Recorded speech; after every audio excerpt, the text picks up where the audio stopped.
I want to draw your attention to 1 Timothy, please. Ningependa kuleta umakini wako kwa Timotheo wa kwanza tafadhali. 1 Timothy chapter 1. Timotheo wa kwanza sura ya kwanza. While you're turning there, let me also again say thank you to Bishop Joseph and Janet for your great welcome. What an honor to preach in your pulpit. It's an honor. Mnapoendelea kusonga pale, nataka kusema pia asante sana kwa Bishop Joseph kwa kupokea na kuturuhusu tushiriki madhabahu yake. And I'm also delighted to be in the same room as my friend Dr. Chidiago. Na pia nafurahia kuwa katika kikundi kimoja na rafiki yangu Daktari Chidiogo. It's been many years since I've seen these people and I'm happy. Imekuwa ni miaka mingi tangu niwaona hao watu na nimefurahia. I want to read from 1 Timothy chapter 1 verses 1 and 2. Tasoma Timotheo wa kwanza sura ya kwanza mstari wa kwanza na wa pili. And do my best to share with you some thoughts from the perspective of a son. Na nifanye niwezavyo kushiriki na nyinyi kutokana na upande wa mwana. Let's read together. It says, Paul, an apostle of Jesus Christ, Paulo mtume wa Kristo Yesu, by the will of God, according to the promise of life which is in Christ. Kwa amri ya Mungu mwokozi wetu na Kristo Yesu taraja yetu. Paul, an apostle of Jesus Christ, by the commandment of God, Paulo mtume wa Kristo Yesu kwa amri ya Mungu, our Savior, and the Lord Jesus Christ, our hope. Mwokozi wetu na Kristo Yesu tarajio letu. Verse 2 says, to Timothy, a true son in the faith. Mstari wa pili unasema kwa Timotheo mwanangu hasa katika imani. Grace, mercy, and peace from God our Father and Jesus Christ our Lord. Neema na iwe kwako na rehema na amani zitokazo kwa Mungu Baba na kwa Kristo Yesu Bwana wetu. Pastor Don touched on this just briefly, and I want to talk about it a little bit further. Tuliguzia kwa ufupi na nataka kuendelea nayo zaidi. Paul is introducing himself as an apostle, Paulo anajijulisha kama mtume, and at the same time introducing himself as a father. na wakati huo pia anajijulisha kama mwana, by discussing his son Timothy. Akizungumzia mwanake Timotheo. Paul's relationship with his son is significant. Uhusiano wake Paulo na mwanake ni ya muhimu sana. You see, Paul could be an apostle to the church of Ephesus. Unaona, Paulo anaweza kuwa ni mtume kwa kanisa la Efeso. Paul could be an apostle to all the churches. Paulo anaweza kuwa mtume kwa makanisa yote. He was an apostle to many. Alikuwa mtume kwa wengi. Just power. Okay, very good. He was an apostle to many. Alikuwa ni mtume kwa watu wengi. But he was a father to few. Lakini alikuwa baba wa wachache. He was an apostle to the whole church of Ephesus. Alikuwa ni mtume kwa kanisa lote la Efeso. It was the church that he started. Hilo ni kanisa alilolianza. But he was father to Timothy. Lakini alikuwa ni baba wa Timotheo. That's a different relationship. Huo ni uhusiano tofauti kabisa. The apostle speaks from the pulpit. Mtume anazungumza kutoka kwa madhabahu. The father speaks across the table. Na baba mnazungumziania kwa meza. I'm so glad that this room is filled with tables. Nashukuru sana kwamba chumba hiki kimejaa meza. This is where heart connection happens. Hapa ndipo mioyo huungana. I grew up in the home of a pastor. Mimi nililelewa katika nyumba ya mchungaji. I'm so thankful that my parents raised me in the church. Nashukuru sana kwamba wazazi wangu walinikuza kanisani. I've been to lots of church meetings and seminars and conferences. Nimehudhuria mikutano ya kanisa mingi na warsha na kongamano. Do you know what my favorite moments are? Lakini unajua na nyakati zangu bora zaidi ni gani? Do you know where the best ministry happens? Unajua ni wakati gani huduma bora inafanyika? It happens across the table. Ni wakati tunazungumziana kwa meza. Between fathers and sons. Kati ya mwana na baba. This is where we learn what life is all about. Hapo ndipo unajifunza maisha inahusiana na nini. Amen. Amen. Have you been to a lot of church services? Nyinyi pia mmehudhuria mikutano za kanisa nyingi? I have. Mimi nimefuenda. I'm so thankful to sit across the table from you this morning. Na mimi nashukuru sana kuwa tunazungumziania kwa meza. Paul's relationship with Timothy was special. Uhusiano wake Paulo na Timothy ulikuwa ni maalum. And I want you to consider a thought for just a moment. Na ningependa utafakari wazo kwa muda tu. The relationship between a spiritual father and his spiritual son Uhusiano kati ya baba wa kiroho na mwana wa kiroho is not a moment in time, si tu kwa wakati fulani kwa maisha, but it is a journey that is lived and celebrated in many moments of time. Lakini ni safari ambayo unaishi na kuisherekea kwa nyakati nyingi. Spiritual sonship is a lifetime journey. Wana wa kiroho ni safari ya maisha. Spiritual fatherhood is a lifetime journey. Ubaba wa kiroho ni safari ya milele. And I believe that the dynamics of this relationship between father and son, na naamini viwango vya uhusiano kati ya mwana na baba, they're discovered and they're expressed in seasons. Zinatambuliwa na zinaadhirishwa katika nyakati. One of the thoughts that I want you to consider this morning Mojawapo ya wazo ambalo ningependa utafakari asubuhi ya leo is this thought of the seasons of sonship. ni hili wazo la majira ya uwana. Why do I use that word? Kwa nini nitumie neno hilo? It's because as you study 1st and 2nd Timothy, Ni kwa sababu unapochambua Timotheo wa kwanza na wa pili, you are finding a father writing to his spiritual son unamkuta baba anamwandikia mwana wake wa kiroho at two different seasons in his katika life. mizimu mbili tofauti. I want to give you just a moment of history, if I can. Nikupatie tu kidogo kisa cha historia. You probably know much of this, so it'll be repetition. Kwa hivyo unaweza kuwa unajua wingi wa hii, kwa hivyo itakuwa ni marudio. But sometimes we need to be reminded, so this is good. Lakini mara nyingi tunahitaji kukumbushana. Paul fathered and pioneered the church in Ephesus. Paulo ndiye alikuwa baba na mwanzilishi wa kanisa la Efeso. The church in Ephesus was the world's first mega church. Kanisa la Efeso ndio kanisa la kwanza kubwa. Ephesus was a town that had about 250,000 people in it. Efeso ilikuwa na idadi ya watu 250,000. And historians and theologians believe Na wanahistoria na watolojia wanaamini that the church within Ephesus kwamba kanisa katika Efeso grew very quickly ilikuwa kwa haraka sana, to somewhere between 20 and 30,000 people. Ikafikia idadi ya watu karibu kati ya 20,000 na 30,000. Paul birthed this church in very much strength. Paulo alikusa hili kanisa kwa nguvu nyingi, With the strength and power of the gospel of Jesus. kwa uweza na nguvu ya injili ya Yesu Kristo. And Ephesus was such an influential city Na Efeso ilikuwa ni mji ambayo ulikuwa na adhiri sana, that when it was time to leave, Paul appointed other pastors after him. ili kwamba Paulo alikuwa ikifika wakati wake wa kuondoka aliteua wachungaji kuchunga hilo kanisa. You remember Aquila and Priscilla. Unakumbuka yule Priscilla na Aquila? You remember Apollos. Unakumbuka Apollos?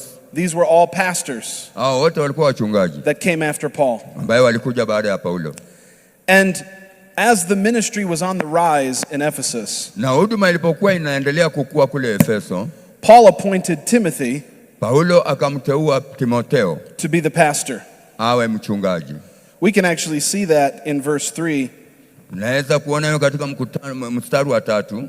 He said, I urged you when I went into Macedonia Kama vile nilivyokusihi ukae Efeso nilipokuwa nikisafiri Makedonia, to remain in Ephesus. ukae Efeso.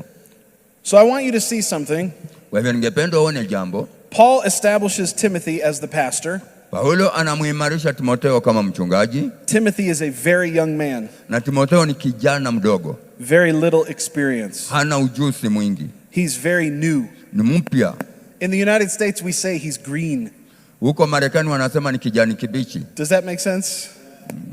He was green. Ni kijani kibichi. He was brand new. Alikuwa mpya sana. He was in a season, Ilikuwa ni katika majira fulani, an early season majira ya mapema of his life, ya maisha yake of his ministry. na huduma yake. Now, by the time we get to 2 Timothy, Lakini tukifika Timotheo wa pili, the church is no longer large. kanisa lile sasa si kubwa tena. Difficult times have come to Timothy. Nyakati ngumu zimefikia Timotheo. The secular culture ile desturi ya kawaida ya kimisingi, the Greek idol worship, ile wabudu sanamu wa Kigiriki have arisen in Ephesus. imeinuka Efeso, And the church is in decline. na sasa kanisa linadidimia. Paul writes again to his son Paulo tena anamwandikia mwanake in a very different season. katika majira tofauti sana. I believe with all my heart Naamini kwa moyo wangu wote that spiritual sons kwamba wana wa kiroho need spiritual fathers wanahitaji baba wa kiroho who can speak to them ambaye wanaweza kuwazungumzia according to the season that they are in. kulingana na majira walimo In ndani. 1 Timothy, Paul speaks to Timothy in a certain way. Katika Timotheo wa kwanza, Paulo anamzungumzia Timotheo kwa njia fulani, He's on his way up.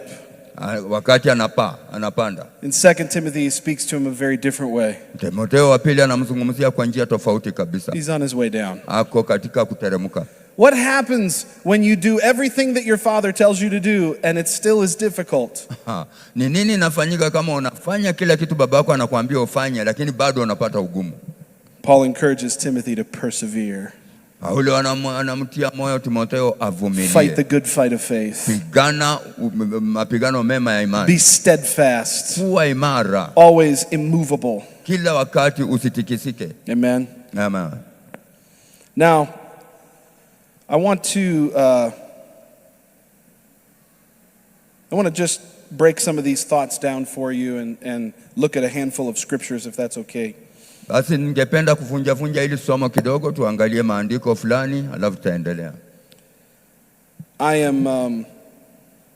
I'm excited at what the Lord would share this morning. Nasisimuka sana yale Bwana anashiriki asubuhi ya leo. You see, when we understand the way that Paul speaks to Timothy, his son, tukielewa jinsi Paulo anazungumzia Timotheo mwanake, that he's speaking to the season of his life, kwamba anazungumzia katika majira fulani ya maisha yake, it changes the way that we read the scripture. basi itabadilisha namna tunaposoma maandiko, And we can begin to identify na tunaweza anza kujitambulisha with Timothy. na Timotheo. How many of you would say that you are glad that you're a spiritual son? Show me your hands. Amen. Amen. I'm glad that I'm a spiritual son. Na nafurahi kwamba mimi ni mwana wa kiroho. Now Paul starts, and we'll read it again. He says in verse 2 of chapter 1, Paulo anaanza anasema katika mstari wa pili wa sura ya kwanza, to Timothy, my true son in the faith. kwa Timotheo mwanangu hasa katika imani. And this word in the Greek, this word for true son, it's one word in the Greek. Na hilo neno katika Kiunani la mwana halisi ni neno moja katika Kiunani. It means legitimate, Inamaanisha halali, genuine, and sincere. ambaye ni sawa na ni kweli. Now, why is that important?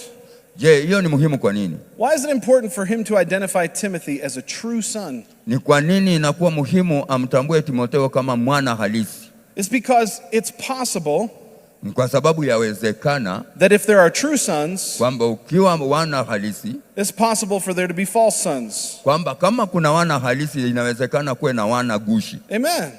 Amen. It's possible for there to be a false son if there's such a thing as a true son. Kama kuna mwana halisi inawezekana kuwa na wana bonoko. So let me ask you a question. Basi niwaulize swali. How do we tell the difference Tutajuaje utofauti between a true son kati ya mwana halisi and an untrue son? na mwana aliye ni bandia?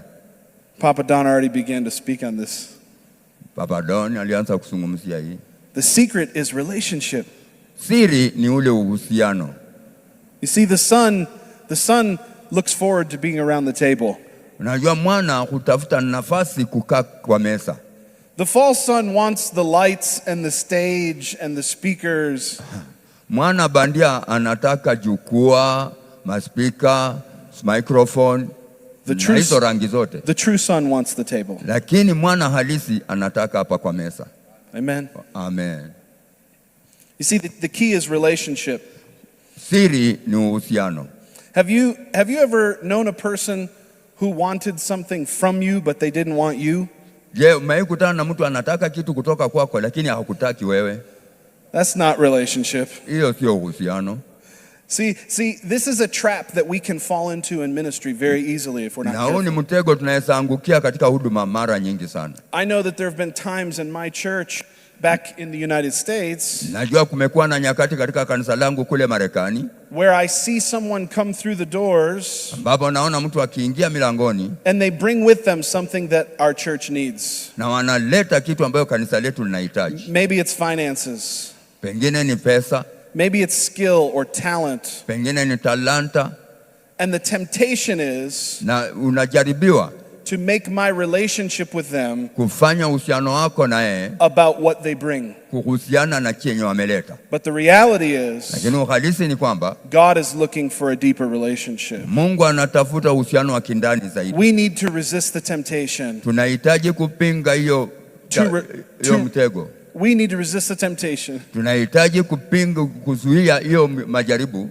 to relate over what we bring ati tuhusiane na vile ambavyo tumeleta, and begin to relate na tuanze kuhusiana over who we are.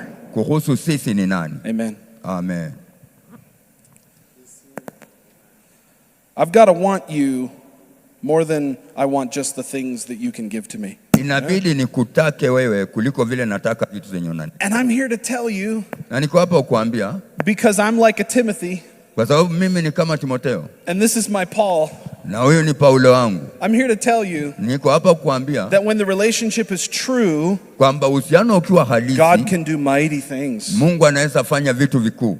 You need to find your Paul Unahitaji kutafuta Paulo wako and be close. na uwe karibu na yeye. Now, let's keep looking at the verse. Tuendelee kuangalia ule mstari. He says, to Timothy, my true son in the faith, Kwa Timotheo mwanangu halisi katika imani, grace, mercy, and peace. neema iwe kwako na amani na rehema. Why does Paul start by saying grace, mercy, and peace? Mbona Paulo aanze kwa kusema neema, rehema na amani? It's because he's got some experience. Kwa sababu ako na ujuzi tayari. He's been in the ministry for a while. Amekuwa kwa huduma kwa muda. He's done this a little bit. Amepitia vitu hizi. And he knows Na anajua that if Timothy is going to be successful kwamba kama Timotheo atafaulu in pastoring the church in Ephesus, kuchunga kanisa la Efeso, he's going to need grace, atahitaji he's neema, going to need mercy, atahitaji rehema and he's going to need peace. na atahitaji amani. Now I'm going to tell you, I'm wearing a belt this morning. Peace, I'm going to start with peace and work backwards. Wacha nianze na amani nikirudi nyuma. Peace is the word which means to hold things together. Imani ni neno ambalo linamaanisha kushikamanisha vitu pamoja. How many of you pastors have found out that peace works? Ni wangapi wenu wachungaji mmegundua kwamba Doesn't peace amani work? hutenda kazi? Amen. God wants to give us his peace Mungu angependa kutupa amani yake so that the body of Christ can be held together. ili mwili wa Kristo utingamane pamoja. In the book of Ephesians, Katika kitabu cha Waefeso chapter 4, verse 3, sura ya 4 mstari wa 3, Paul says these words, Paulo anasema maneno haya: endeavoring to keep the unity of the Spirit jitahidi kushikilia umoja wa roho in the bond of peace. katika amani. Now, the word bond means belt, Hilo neno linamaanisha mshipi, like the belt around our waist. kama mshipi kwa kiuno chetu. This means that peace Inamaanisha amani in God's kingdom katika ufalme wa Mungu brings us together. inatuleta pamoja. There should be a component of our lives as sons. Ni lazima kuwe na sehemu ya maisha yetu kama wana. There should be a desire for us as pastors and leaders Tunatakana kuwe na shauku ndani mwetu kama wachungaji na viongozi, to see the body of Christ held together kuona mwili wa Kristo ukiungamana pamoja by the belt of peace. kupitia kwa kifungo cha God amani. has given to your life and to mine Mungu ametupa wewe katika maisha yako na yangu his peace amani yake so that we might hold his body together. ili iweze kushikilia huu mwili pamoja. Now he says also that he would be given grace. Na anasema pia na upate neema. I think we're going to talk more about grace Na as amini the time tutazungumza goes. zaidi kuhusu neema. But let me read you the simple definition of grace. Lakini nikupatie maelezo ya neema ya rahisi. Grace means the divine influence upon the heart. Neema inamaanisha ile mguso wa kiungu juu ya moyo. God's divine influence upon our heart. Mwelekezo wa kiungu juu ya mioyo yetu. You see, Paul's equipping his son in the faith. Unaona Paulo anamvika mwanake katika imani. And he understands Na anaelewa that Timothy can't do ministry kwamba Timotheo hawezi fanya huduma without some grace. bila neema. He understands that Paul will never pastor in Ephesus very well Anaelewa kwamba Timotheo hawezi kuchunga kanisa la Efeso vyema without God's divine influence upon his bila heart. mwelekeo wa kiungu. Now, I do believe we'll take more time as we go along to talk about that. Ninaamini tutachukua muda mwingi kuzungumzia hiyo tunapoendelea. But I'll put it real simply for you for now. Lakini nimeiweka kwa rahisi sana ili uipate kwa sasa. God's grace is when he enables us to do the things that we can't do. Neema ya Mungu ni wakati anatuwezesha kufanya vitu ambavyo hatuwezi kufanya sisi And wenyewe. that includes everything. Na hiyo inajumuisha kila kitu. The big stuff and the little stuff. Vitu vikubwa na vile vitu vidogo. Raising the dead. Kufufua wafu. Heal the sick. Kuponya wagonjwa. Cleanse the leper. Kutakasa wakoma. Love your wife. Na kupenda mke wako. Love your children. Penda watoto wako. Love the body. Penda mwili. Love the sheep. Penda kondoo. Oh, pastor, even when they're difficult. Mchungaji, hata kama wamekuwa wagumu. Especially when they're difficult. Hasa wakati wamekuwa wagumu. See, we got to learn something. We can't do this in our own strength. Hatuwezi kufanya hivi kwa nguvu zetu wenyewe. We don't have what it takes within ourselves. Hatuna vile inahitajika kufanya hivyo sisi wenyewe. We need grace. Tunahitaji neema. And we need peace. Na tunahitaji amani. And then right in the middle. Na pale katikati. We need mercy. Tunahitaji rehema. How many of you like sandwiches? Wangapi wenu mnapenda sandwiches? You like sandwiches? Sandwiches ni kabichi yenye umeweka katikati ya mkate. I love mnapenda. Yeah, very good. I like sandwiches. Anapenda sandwich huyu. You know what my favorite part of the sandwich is? Unajua sehemu yake yenye anapenda sana kwa sandwich? It's the stuff in the middle. Ni hiyo kitu yenye iko katikati. You know what the best part of this scripture is? Na unajua sehemu bora zaidi kwa hiyo andiko? It's the part in the middle. Ni yako kachembe kako katikati. Mercy. Rehema. Mercy. Rehema. Mercy. Rehema. Listen to what mercy means. Sikia rehema inamaanisha nini? It's kindness. Ni utu bora. And goodwill. Kuwa na moyo towards the miserable and the afflicted. Kuelekea walio chini, walio na shida. Joined with a desire to help them. Ukiwa na shauku la kuwasaidia.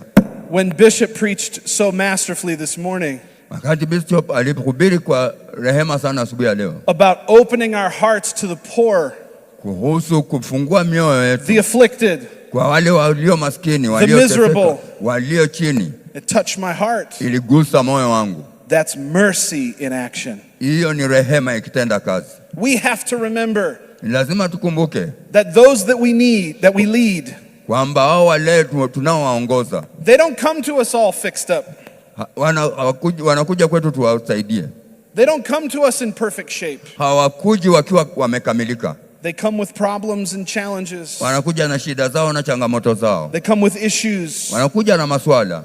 They come needing help.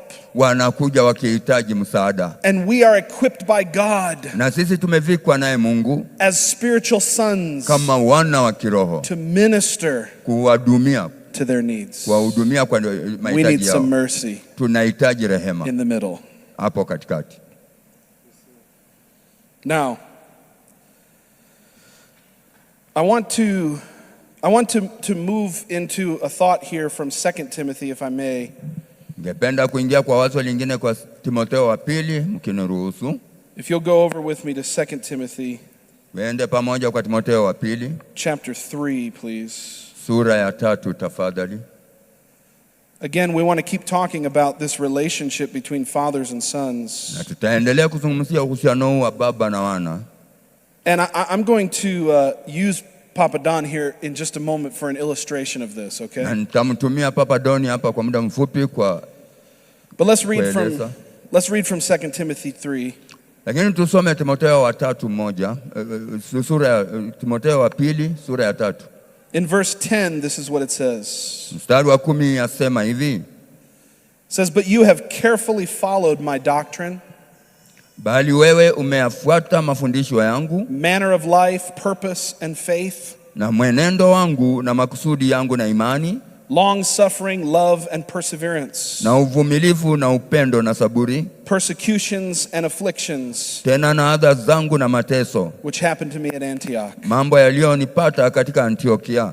I want to take the remaining time. I have maybe 20 minutes, 25 minutes. Niruhusu nichukue muda ambayo nimebakisha pengine dakika 20 to talk through this scripture, ili nizungumzie maandiko haya, because I believe this is what spiritual sons are called to do. kwa sababu naamini hili ndilo wana wa kiroho wameitwa kufanya. And I pray that as we go through this, you will feel equipped to live this. Naomba kwamba tunapopitia haya utajihisi umevikwa kwa ajili ya huduma. I pray that as we read through this, it's more than just a good idea. Naomba kwamba tunaposoma kupitia kwa haya haitakuwa tu ni wazo nzuri, that it becomes our way of life. lakini itafanyika namna ya maisha yetu. It's so easy Ni rahisi sana to hear something from the scripture kusikia kitu kwa maandiko and say, "Ooh, that was so good," na useme hiyo ilikuwa nzuri sana, and then leave na halafu uondoke and no change. na usiwe na mabadiliko yote. I believe God is challenging us and calling us today, Naamini Mungu anatutia changamoto na kutuita leo, not merely to hear this word, sio tu kusikia neno hili, but to live this word. lakini kuliishi.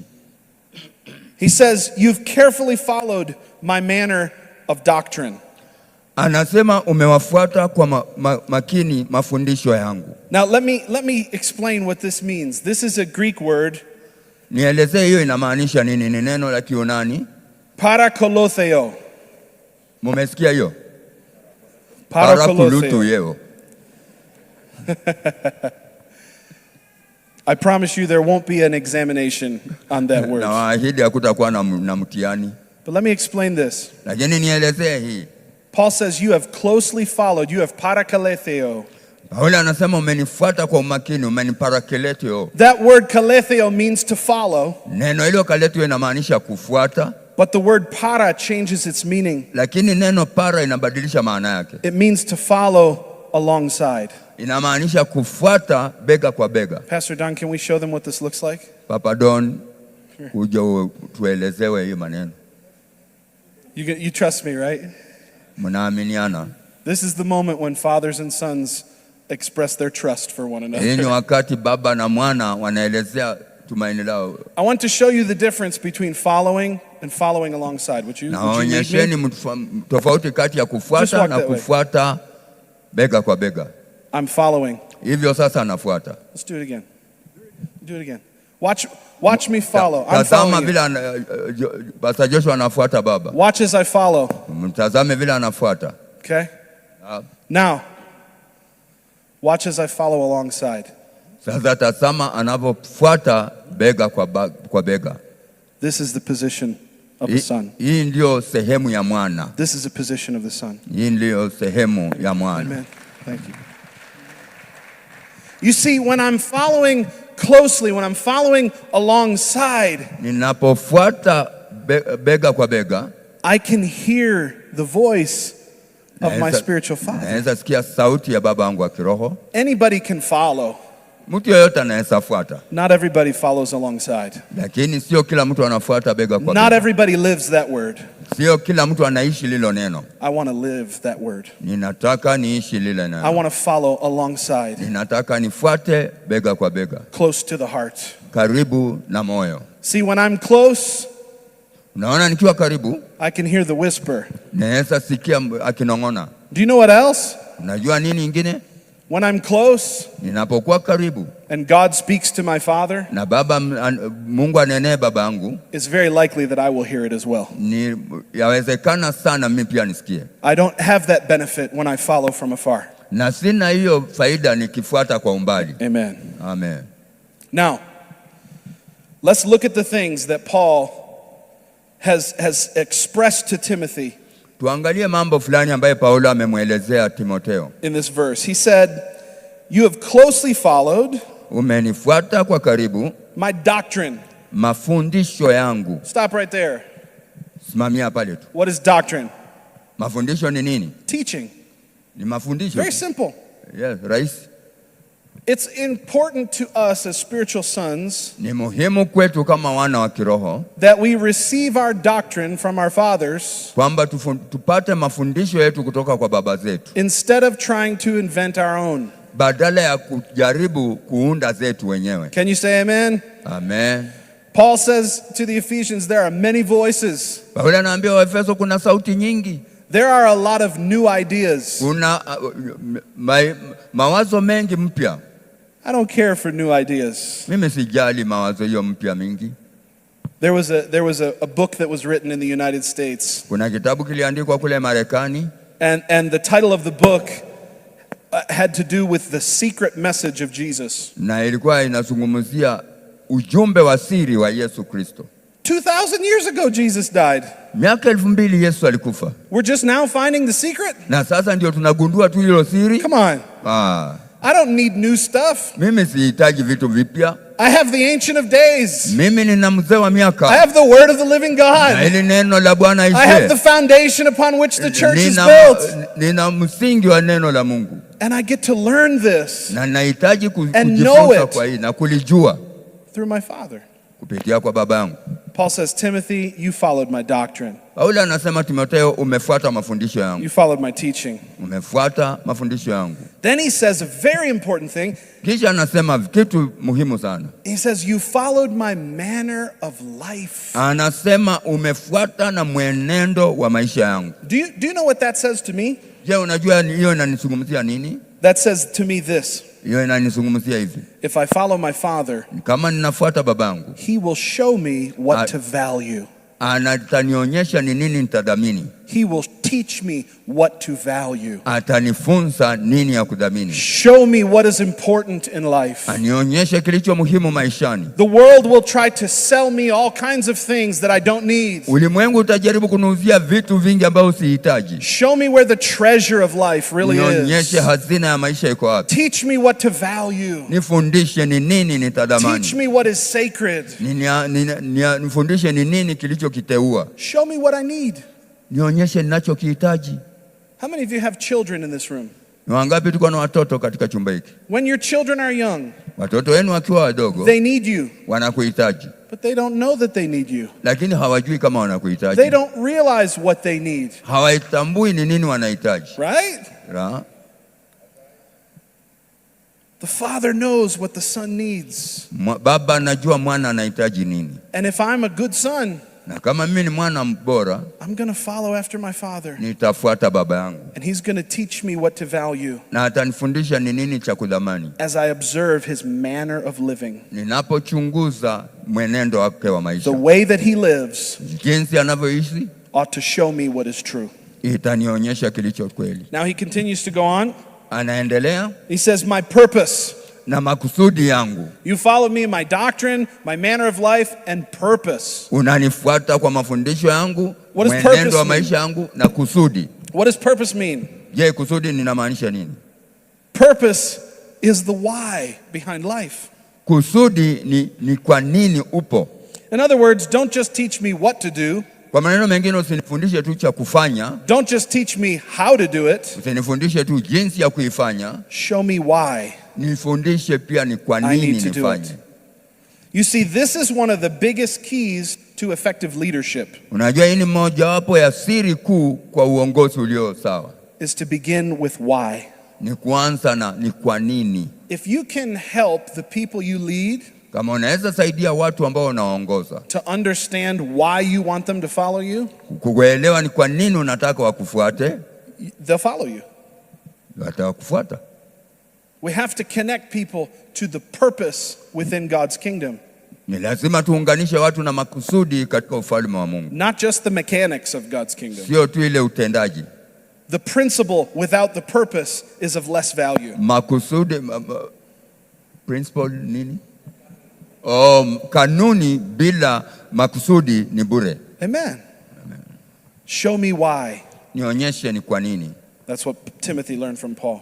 Na hivyo ndio Timotheo alijifunza kutoka kwa Paulo. The next thing he says is faith. Jambo lifuatalo ni imani. Oh, we know faith, don't we? Tuwajua imani, si ndio? How many of you have faith? Wangapi wetu tuko na imani? To move a mountain. Imani ya kuzongesha milima. Amen. Amen. Now we know that faith comes from the word of God, Na tunajua imani hutoka kwa neno la Mungu, but how to use that faith lakini jinsi ya kutumia hiyo imani comes from watching fathers do it. inatokana na kuchunguza vile baba anaishi. Amen. Amen. I often I joke with the congregation at my church. Nilikuwa na mzaa na kanisa langu. Last week, Papa and Mama were with us at our church. Wiki iliyopita papa na mama walikuja kwa kanisa letu. And I said this to them. Na nikasema hivi, nikawaambia hivi. He's taught me more how to pastor. Amenifundisha zaidi jinsi ya kuchunga kanisa by accident kwa ajali than others have taught me on purpose. Zaidi ya vile wengine wamenifundisha kwa makusudi. I've learned faith nimejifunza imani by watching him use it. Kwa kumchunguza tu anapoitumia. When there was a mountain, kulipokuwa na mlima, he speaks to it. Anaizungumzia. And I watch it move. Na ninaona mlima ukisonga. That's the way a son needs to learn from a father. Hivyo ndivyo mwana anatakana kujifunza. Amen. Now, this one's a tough one, okay? Hii ifuatayo ni ngumu. Long suffering. Subira. Uvumilivu yani. Oh, doesn't that make you feel good? Hiyo haikufanyi tu usikie vizuri. This is a word in the Greek. It's one of my favorite Greek words. It's the word makrothumia. Makrothumia. Long suffering. Makrothumia ndio uvumilivu. Don't worry, there's no Greek examination. Hakuna mtihani wa Kigiriki. Do you know what it means? Unajua inamaanisha nini? Long suffering. Uvumilivu. It means to burn long. Inamaanisha kuteseka kwa muda mrefu. Kuchomeka, kuungua. It means to burn long. Inamaanisha kukaa kwa moto muda mrefu. Kuchomeka kwa muda mrefu. If the candle that you're burning kama msumaa ambayo unaakisha runs out of wick, inamaliza ile utambi, the light goes out. Nuru inapotea. Paul says to Timothy, Paulo anaambia Timotheo, my son, you have to have a long, long wick. Anasema mwanangu lazima uwe na utambi mrefu. The fire that burns in you, the revelation that burns in you. Moto ambao unachoma ndani mwako, ufunuo ambao unachoma ndani mwako. The light that you give, uzima ambao unapeana, has to burn a long time. Ni lazima uchomeke kwa muda. I know that there are some who try to do ministry. Najua kuna wengi ambayo hujaribu kufanya huduma. They try to do leadership. Wanajaribu kufanya uongozi. And for whatever reason, na kwa sababu moja ama nyingine, they burn out quickly. Wanaungua haraka. God is calling us to burn long. Mungu anatuita tuungue kwa urefu. God is calling us to endure. Mungu anatuita tuvumilie. Stay close to God. Kaa karibu na Mungu. Stay close to the Holy Spirit. Kaa karibu na Roho Mtakatifu. Stay close to your spiritual father. Kaa karibu na baba yako wa kiroho. And burn long. Na uungue kwa muda mrefu. Don't give up when it gets difficult. Usikate tamaa mambo ikiwa magumu. Don't stop when you can't see everything. Usikome wakati mambo inakuwa Don't pull back when you don't know the answer. Usisonge nyuma kwa sababu hujui mwisho. Burn long. Burn long. Kaa ngumu. Amen. Amen. You see, it's a word like this that I need when it gets difficult. Ni neno kama hili ninahitaji wakati mambo inakuwa magumu. Or when it gets cloudy. Ama inapokuwa ni kama gisa. And I can't see everything. Na siwezi ona sawa. Yes, I believe it's cloudy. My watch was just talking to me. Sorry. Sawa. I need long suffering ninahitaji uvumilivu. When I can't see. Wakati siwezi ona. And I can't hear clearly. Siwezi sikia kwa dhahiri. When the calling and the journey of ministry wakati mwito na safari ya huduma goes beyond my understanding. Inaenda zaidi ya vile naweza elewa. When I enter into unknown territory. Ninapoingia kwa maeneo ambayo siyafahamu vizuri. Something that's new to me. Kitu ambacho ni mpya kwangu. The temptation is to be afraid. Kuna majaribu ya kuogopa. And to draw back. Na kurudi nyuma. In that moment, wakati kama huo, God is asking us to burn long. Mungu anatuuliza tuvumilie. Amen. Amen. He goes on to say, anaendelea kusema, that Timothy followed after Paul's example of love. Kwamba Timotheo alifuatia mfano wa Paulo wa upendo. We could take 6 years to talk about love. Tunaweza chukua miaka 6 kuzungumza kuhusu upendo. What a big subject. Ni somo kubwa sana. But I will simply say this to you. Lakini kwa urahisi nitakwambia hii. If we're not doing this with the love of Christ, kama hatufanyi hivi na upendo wa Kristo, if we're not leading with love, kama hatuongozi kwa upendo, we're wasting our time. Tunapoteza muda wetu. We don't do this because we want the fame. Hatufanyi hivi kwa sababu nataka kujulikana. We don't do this because we want the applause. Hatufanyi hivi ndio hata tunataka kushangiliwa. When I stand up to preach, when you stand up to preach, unaposimama kuhubiri, it's the love of God ni upendo wake Mungu that fuels what we do. Ambaye inatia mafuta kile tunachofanya. I've learned that nimejifunza hiyo by watching my father. Kwa kutazama baba yangu. Amen. Again he says perseverance. Na kisha anasema saburi. The ability to keep going when everybody else stops. Ile uweza kuendelea kusonga wakati kila mtu amekoma. The ability to keep going when the future is unsure. Uweza kuendelea hata hali iko sawa. I have a friend who says this phrase. Nina rafiki ambaye husema usemi huu. I want you to write it down. Nataka uiandike chini. He says we don't fear the future. Anasema hatuogopi siku za usoni. We pioneer the future. Tunaanzilisha siku za usoni. We don't fear the future. Hatuogopi siku za usoni. We pioneer the future. Tunaanzilisha siku za usoni. If we don't persevere, kama tusipokuwa na saburi, then those following us have no hope. Basi wale wanayetufuata hawana tumaini. If we don't keep going, kama tusipoendelea kusonga through the difficulty and through the pain, kupitia magumu na uchungu ule, then those behind us have no hope. Basi wale wanayetufuata hawana tumaini. Who will they follow if they don't follow us? Wanafuata nani kama watufuati sisi? They'll be like sheep without a shepherd. Watakuwa kama kondoo bila mchungaji. Scattered. Watawanyike. But see, God's using us. Na Mungu anatutumia to shepherd his flock.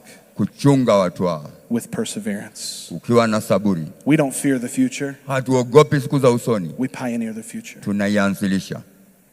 Finally, he comes to verse 11. Kisha katika mstari wa 12, and he uses these two words that are difficult words. Anatumia maneno haya ambayo ni maneno magumu. Not only did Timothy follow Paul in his faith, in his standard of life, Timotheo hakufuata tu Paulo kwa mwenendo wake wa maisha na kwa imani yake. Not only did he follow him in his purpose and in his love. Si tu kwa makusudi na upendo wake. He followed him in persecutions and afflictions. Alimfuata katika mateso na katika adha. Do you know that when persecution comes, unajua mateso yanapokuja, fathers and sons need each other. Baba na mwana wanahitajiana. When persecution comes, fathers and sons need each other. Mateso yanapotokea, baba na mwana wanahitajiana. It's not just the son who needs the father. Sio tu mwana ambaye anahitaji baba. Sometimes the father needs the son. Wakati mwingine baba anamhitaji mwana. Sometimes your father needs you. Wakati mwingine baba yako anakuhitaji. To hold his arms up. Umshikilie mikono yake. To help him to stand. Kumsaidia asimame. When the persecution comes. Wakati mateso yanakuja. That we would be proven faithful. Ili tuthibitishwe kwamba in the house of God. Katika nyumba ya Mungu. That God would prove us faithful. Kwamba Bwana atatudhibitisha kwamba tuko waaminifu. In his house. Katika nyumba yake. When the persecution comes. Wakati mateso yanapokuja. And we hold one another up. Na tunashikana mkono moja kwa mwingine. As fathers and sons. Kama baba na wana. You see, sometimes naona wakati mwingine I need his wisdom. Nahitaji hekima yake. To stand. Kusimama. And sometimes na wakati mwingine he needs the strength of my young legs. Anahitaji nguvu za ujana wangu. To stand together. Kusimama pamoja. This relationship is precious. Ni wa karibu. In the kingdom of God. Kwa ufalme wa Mungu. I pray that you would find your father. Naomba kwamba utapata babako. And walk close. Na utembee karibu naye. Don't follow from afar. Usifuate kwa mbali. Follow close. Fuata kwa karibu. And be there. Kuweko. Stay close. Paka karibu pale. Through everything. Katika kila hali. Through the good days. Katika siku nzuri. And the bad days. Na siku zile mbaya. When the church grows. Kanisa linapokuwa. When the church struggles. Na wakati kanisa linadidimia. Baki karibu. Stay close. Baki karibu. I want to read you one more scripture and then I'll finish. Tasoma neno andiko lingine moja kisha tumalize. It's back in 1 Timothy. Turudi kwa Timotheo wa kwanza. In fact, it's one of the last things that Paul says in 1 Timothy. Ni kama jambo la mwisho Paulo anasema katika Timotheo wa kwanza. 1 Timothy chapter 6. Sura ya 6 Timotheo wa kwanza. Verse 20. Mstari wa 20. It reads in the New Living Translation. I don't know if you have that. It's okay, but I'll read this. 1 Timothy 6:20 in the New Living. It says, Timothy, guard what God has entrusted to you. Timotheo, uilinde hiyo amana. Avoid godless, foolish discussions with those who oppose you. Ujiepushe na maneno yasiyo na dini, yasiyo na maana na mashindano ya elimu iitwao elimu kwa uongo. With their so-called knowledge. Ambaye inaitwa elimu.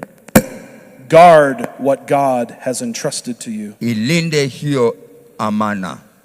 What does that mean? Hiyo inamaanisha nini? It means that I am called to protect. Inamaanisha nimeitwa kulinda. And to cherish. Na kutunza. To hold as sacred. Kuishikamanisha kama kitu ya kiungu. Those things I've received from my Father. Vitu vile ambavyo nimepokea kutoka kwa babangu. The wisdom, the doctrine, the teaching. Hekima, mafundisho. The manner of life, the love, the peace. Mwenendo wa maisha, upendo. All of the things he's given me. Vitu hivyo vyote ambaye amenipatia. I must guard those things. Lazima nivilinde. Those are not common. Hizo sio vitu za kawaida. Those are precious. Ni vitu za amana. But more than that. Lakini zaidi ya hiyo. More than the things. Zaidi ya vitu. That he's given me. Ambaye amenipatia. I'm called to guard. Nimeitwa kulinda. And protect. Na kuchunga. The relationship. Ule uhusiano. The relationship is sacred. The relationship is sacred. Ule uhusiano ni wa muhimu sana. It's special. Ni wa maalum. It's from God. Yanatokana na Mungu. And can I tell you this? Niwaambie hiki? Relationships in God's kingdom uhusiano katika ufalme wa Mungu are one of the most important things we have. Ni mojawapo ya vitu vya muhimu sana ambayo tunavyo. For they are one of the only things kwa sababu ni kitu cha pekee that we will take into eternity. Ambayo tutapeleka kwa umilele. The relationships that are forged in this room, uhusiano ambazo tunaundwa katika chumba hiki, we will carry those with us into eternity. Tutazibeba mpaka umilele. I won't take my car or my shoes or my house. Sitaenda na gari langu ama viatu vyangu. I won't take money. Sitapeleka pesa. I won't take clothes. Sitapeleka mavazi. But I will take relationships. Lakini ni mahusiano ndio nitapeleka. Into eternity. Mpaka kwa umilele. Protect them. Kulinda. Protect them. Uzilinde. Protect relationships at all costs. Linda mahusiano kwa gharama yote ile. They're precious. Ni za muhimu, ni za dhamana. In the eyes of God. Katika macho ya Amen. Mungu. Amen. I'm delighted to be a son with other sons in the room. Nasisimuka sana kuwa mwana miongoni mwa wana wengine. Thank you. God bless you. Asanteni, Mungu awabariki.